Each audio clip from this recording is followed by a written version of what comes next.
हिंदी कार्यक्रम के अंतर्गत आधुनिक हिंदी काव्य इस श्रृंखला में आज हम चर्चा करने जा रहे हैं छायावाद की प्रतिष्ठित कवियत्री महादेवी वर्मा और उनके गीत योजना के संदर्भ में, क्योंकि महादेवी के जो गीत हैं उनमें काव्य तत्व तो है ही, लेकिन उस कविता में गीत योजना का जैसा सुंदर समावेश है, गुंफन है, वह वास्तव में हिंदी साहित्य की, आधुनिक हिंदी काव्य की एक विशिष्ट उपलब्धि भी है।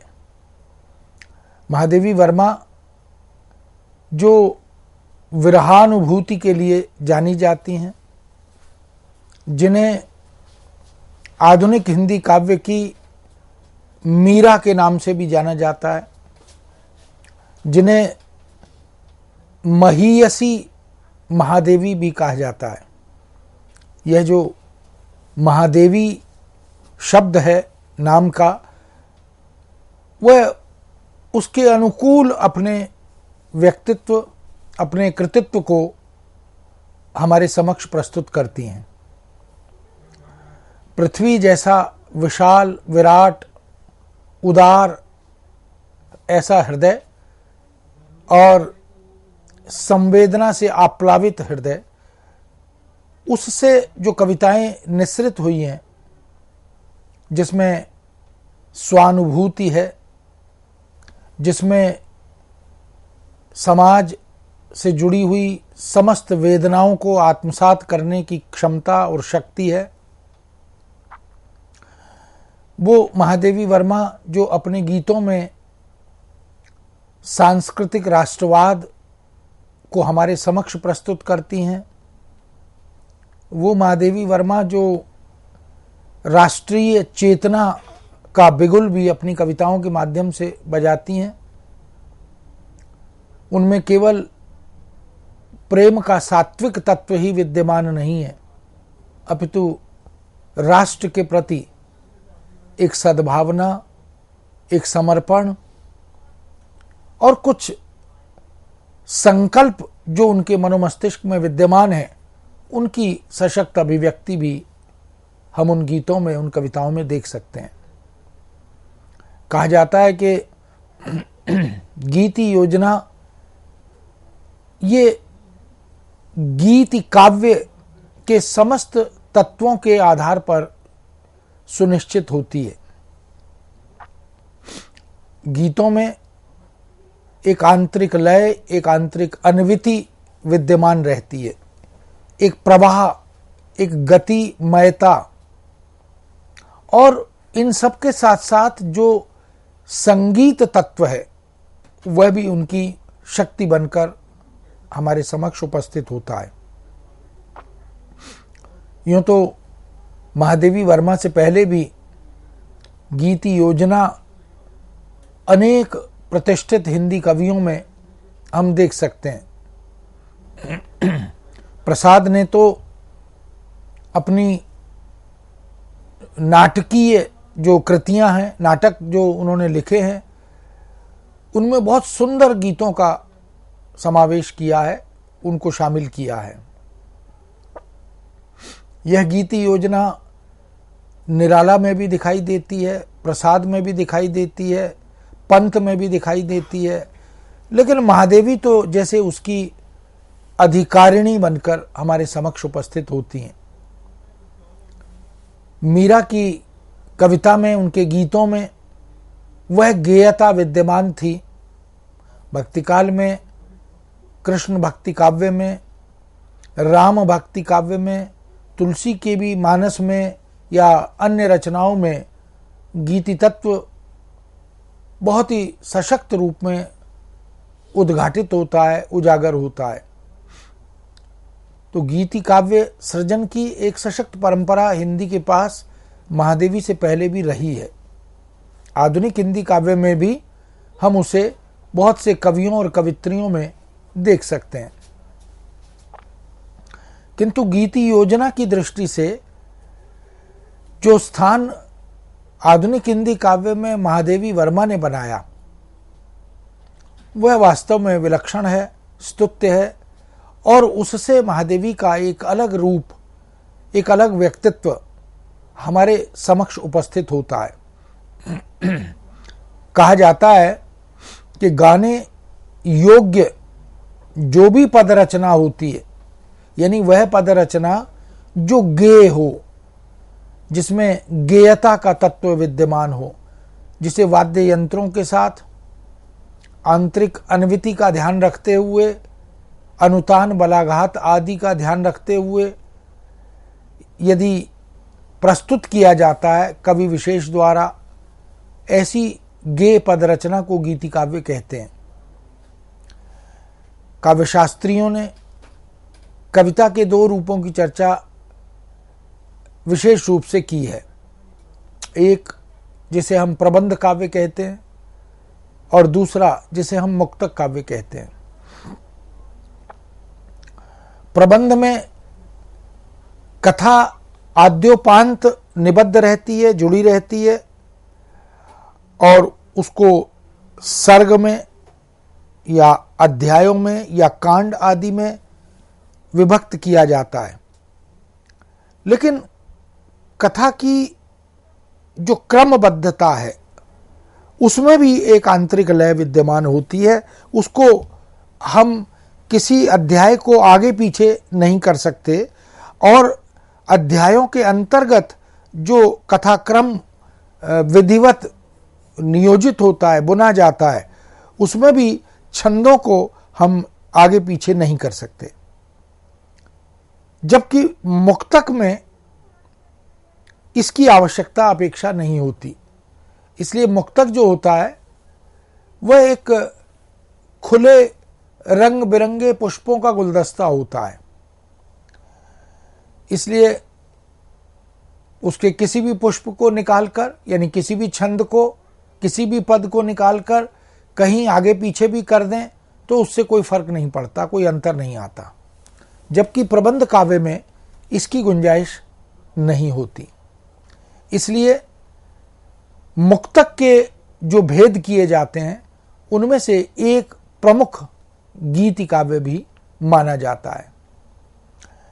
कोई कथा उसमें नहीं होती, कोई प्रबंधत्व उसमें नहीं होता। ऐसे मुक्तक काव्य का एक वह रूप, एक वह पक्ष जो सूक्ति पक्ष है, और दूसरा जिसमें संगीत तत्व है। तो कथन और संगीत ये दोनों निबद्ध हो जाते हैं। सूक्ति सुंदर उक्ति है, अच्छी उक्ति है, उसमें संदेश भी होता है, उपदेश भी होता है। और गीति शब्द का अर्थ है जिसको गाया जाए, गाया जा सके, या जो गाने योग्य हो, या जिसमें गेय पद विद्यमान हो, उन्हें गीति तत्व या गीति योजना के रूप में जाना जाता है। इन विशेषताओं को ध्यान में रखते हुए हम देखें तो महादेवी वर्मा की गीति योजना एक अप्रतिम काव्य योजना है। उनके गीतों में हृदय की तरंगण अनुभूतियां सहज रूप से उपलब्ध होती हैं। गीति काव्य के अर्थ, स्वरूप, उसकी परिभाषा आदि पर जब शास्त्रीय दृष्टि से, सैद्धांतिक दृष्टि से विचार किया गया तो कहा भी गया कि ऐसा काव्य जो गीति प्रधान हो, जो गेय हो, उसे गीति काव्य कहते हैं। और गीति काव्य पर भारतीय और पाश्चात्य दोनों ही दृष्टियों से शास्त्रकारों ने, सिद्धांतकारों ने विचार किया, चिंतन किया, और कहा भी गया कि स्वरों का गठन जो मनोरंजक हो वही गीत है। कलिजाल द्वारा ये बात कही गई। आचार्य श्याम सुंदर दास ने तो ये बात स्पष्ट करी दी कि गीति काव्य में कवि अपनी अंतरात्मा में प्रवेश कर जाता है। और बाह्य जगत को अपने अंतःकरण में ले जाकर अपने भावों से रंजित कर देता है। डॉक्टर रामकुमार वर्मा जो स्वयं भी कवि और गीतकार रहे हैं, इतिहासकार भी, नाटककार भी रहे हैं, साहित्य के मर्म को, साहित्य की संवेदना को, कविता के मर्म को उन्होंने आत्मसात किया। इसलिए उन्होंने लिखा भी कि गीति काव्य की रचना आत्माभिव्यक्ति के दृष्टिकोण से ही होती है। कवि की जो आत्मिक अनुभूतियां होती हैं उनको वह अभिव्यक्त करने के लिए जब प्रस्तुत होता है तो गीति काव्य का सृजन करता है। उसमें विचारों की एक रूपता होती है, अन्विति होती है। इसलिए सफल गीति काव्य में डॉक्टर रामकुमार वर्मा की दृष्टि में 4 प्रमुख तत्व विद्यमान रहते हैं। पहला, आत्माभिव्यक्ति, यानी गीति तत्व का, गीति काव्य का निर्माण कोई भी बड़ा कवि, विराट कवि तभी कर पाता है जब उन गीतों में, उन कविताओं में जो भी भाव व्यक्त हुए हैं वो स्वानुभूत भाव हैं, जिनको वो अपनी आत्मा से जोड़कर अभिव्यक्त करता है। यानी वो किराए के अश्रु नहीं बहा सकता, उसे अपनी अनुभूतियों को ही अभिव्यक्ति में बदलना होता है। तो आत्माभिव्यक्ति पहला तत्व है। वैचारिक एक रूपता, जिसको हम यूनिफॉर्मिटी कहते हैं, उसमें आद्योपांत एक रूपता विद्यमान रहती है। संगीतात्मकता के प्रति आग्रह रहता है। ये जो तत्व हैं ये इस बात के साक्षी हैं कि कवि जब कविता करता है तो उसके हृदय से कविता में ये तत्व समाहित होते हुए उद्घाटित होते हैं, प्रस्फुटित होते हैं। ऐसे काव्याभिव्यक्ति को, गीताभिव्यक्ति को ही गीति काव्य कहा जाता है। आचार्य हजारी प्रसाद द्विवेदी ने भी गीति काव्य के बारे में चिंतन किया और कहा कि गीति काव्य व्यक्ति से दुख सुख का चित्रण होने के साथ साथ अवस्था विशेष का भावमय चित्रण भी है। यानी वैयक्तिक सुख दुख तो होता ही है, लेकिन उसमें अवस्था विशेष के भावों की बहुत सजीव अभिव्यक्ति भी, चित्रण भी प्रस्तुत किया जाता है। डॉक्टर नगेंद्र, जो कि आधुनिक युग के काव्यशास्त्र चिंतक हैं, विचारक हैं, वो भी कविता करते रहे हैं। इसलिए कह सकते हैं कि गीति काव्य के विषय में जो बात उन्होंने कही है वह भी स्वानुभूत है। वो लिखते हैं, गीत मानव के हर्ष विषाद का सहज वाहक है, जो अब तक अपनी परिभाषा को अक्षुण्ण बनाए हुए। यानी गीत होता क्या है? वह मानव अनुभूति के हर्ष विषाद की अभिव्यक्ति होता है। उसको किसी एक विशिष्ट परिभाषा में बांधना थोड़ा कठिन है, लेकिन वो जो बात हमारे यहाँ कही गई, वियोगी होगा पहला कवि, आह से उपजा होगा गान, उमड़कर आंखों से चुपचाप बही होगी कविता अनजान। तो वास्तव में यह जो हर्ष और विषाद की अनुभूति है, यही कवि द्वारा उसके गीतों में परिलक्षित होती है, प्रकट होती है। डॉक्टर विजयन स्नातक ने भी इतिहासविद होने के नाते और साहित्य के मर्मज्ञ होने के नाते यह बात कही कि अपने हृदय के हर्ष विषाद प्रकट करने के लिए गीत एक ऐसा सरस माध्यम है जिसमें हमारी भावना और अनुभूति दोनों को प्रतिफलित होने का पर्याप्त अवकाश मिलता है। तो हर्ष विषाद, इन दोनों से मिश्रित जो अनुभूतियां होती हैं, जो भावनाएं होती हैं, उनको प्रतिफलित करने परिलक्षित करने का कार्य गीत करते हैं।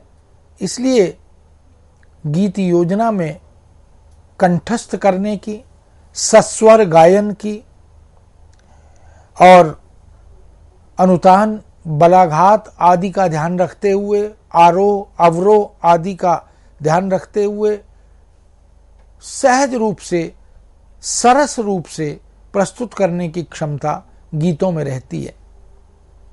स्वयं महादेवी वर्मा भी गीत काव्य की परिभाषा देते हुए लिखती हैं कि गीत व्यक्तिगत सीमा में तीव्र सुख दुखात्मक अनुभूति का वह शब्द रूप है जो ध्वन्यात्मकता में गेय हो सके।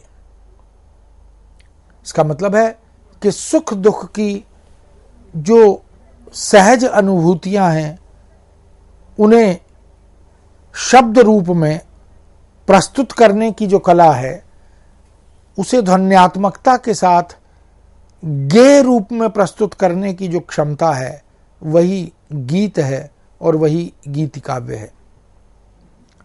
पाश्चात्य चिंतकों ने भी, जिसमें जोफ्राय ने लिखा कि आत्मनिष्ठा, सहज आत्म प्रेरणा और भावावेश की तीव्रता ये गीति काव्य के स्वरूप को निर्धारित करती हैं। इस काव्य रूप का एकमात्र उद्देश्य जीवन की आशा निराशा, वेदना आह्लाद, हर्ष उन्माद, रहस्य आदि को उद्घाटित करना होता है।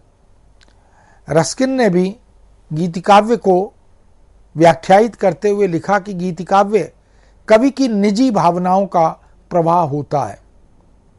सहज शुद्ध भाव, स्वच्छंद कल्पना, तर्कवाद और न्याय मूलकता से मुक्त गीति काव्य की वास्तविक विशेषताएं होती हैं।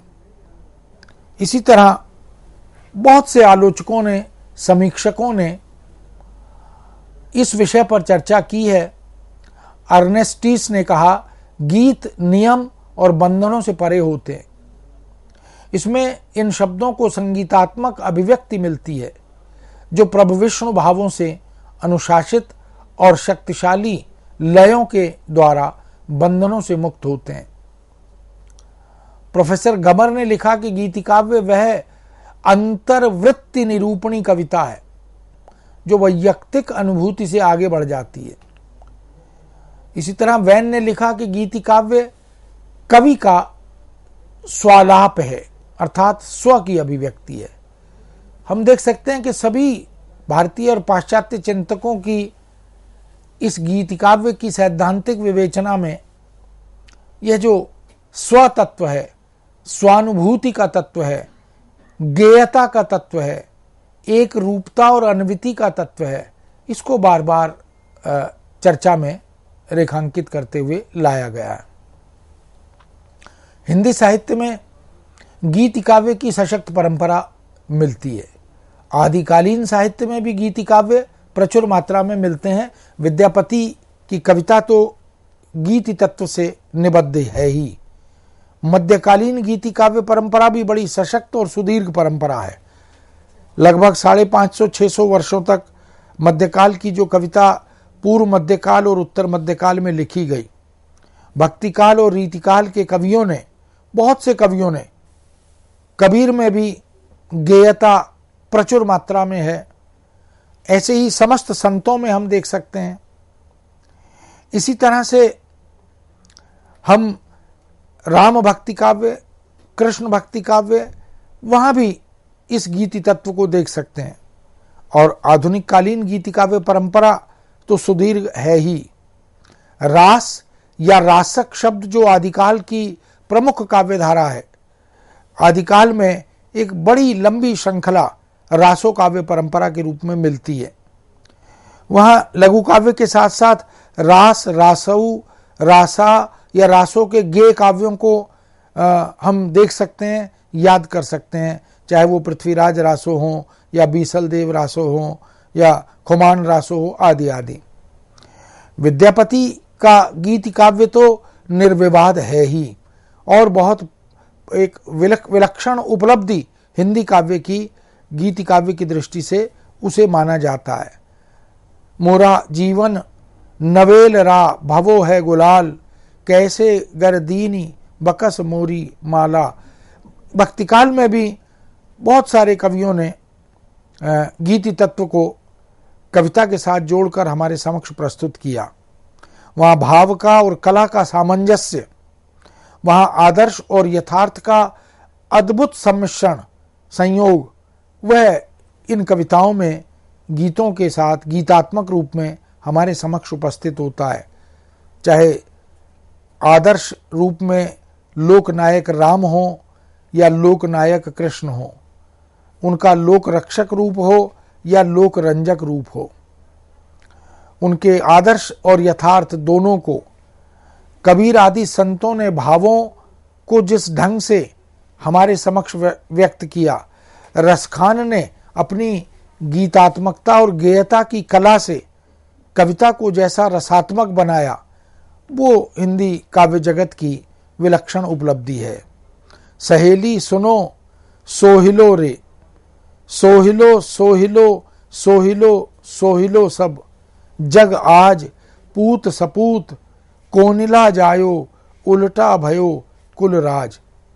तुलसी की गीतात्मकता को भी हम देख सकते हैं। चैत चारु नवमी तिथि सित परव मध्य, गन गनत भानु नवरत जोग ग्रह लगन भले दिन मंगोल बोध निधानु।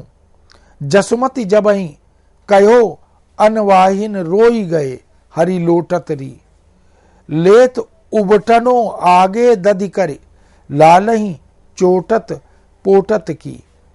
ऐसे अनेक प्रसंग हम देख सकते हैं। मैं बलि जाऊं नहाऊं, जिन मोहन कतरोवत बिन काजरे, पाछे हरि राखो छपाई के उबटन तेल समाजे री। इसी तरह रीतिकाल में भी गीति काव्य की दृष्टि से हम बहुत से संतों कवियों आदि के काव्य को देख सकते हैं। संतों में मलूकदास, सुंदरदास, कवि भीखा, यारी साहब, दरिया साहब, गुलाल साहब, सहजोबाई, दयाबाई आदि, इन सब का नाम उल्लेखनीय है। देखो हूँ दुर्मति या संसार की, हरिसो हीरा हाथ ते बांधत मोह विकार की। इसी तरह सुंदरदास कहते हैं, झूठे सुख में भूल ही रहे हैं, फूटी आंख गंवार की, कोई खेती कोई बनजी लागे, कोई आस हकियारा। ये इस तरह की तमाम अनुभूतियां मध्यकाल में हम, चाहे वो रीति मुक्त कवि हों या रीति कवि, सब में देख सकते हैं। और इसी तरह आधुनिक कालीन गीति काव्य में भी भारतेंदु युगीन, द्विवेदी युगीन, छायावादी, छायावादोत्तर काव्य, इन सब में हम इसी गीति तत्व को, उसकी विशेषताओं को देख सकते हैं। तो मित्रों, गीति तत्व, गीति काव्य, इसकी एक सशक्त परंपरा हिंदी काव्य में रही है। छायावाद उसी काव्य परंपरा का, उसी गीति काव्य परंपरा का एक तरह से नवरूप है, उसका विकास है, उसका उन्नयन है, और उसी में महादेवी वर्मा का प्रदेय अवदान अद्भुत है, विलक्षण है, स्तुत्य है। उसी पर अब हम आगे चर्चा करेंगे। अभी हम इसको यहीं विराम देते हैं। आज्ञा दीजिए। नमस्कार।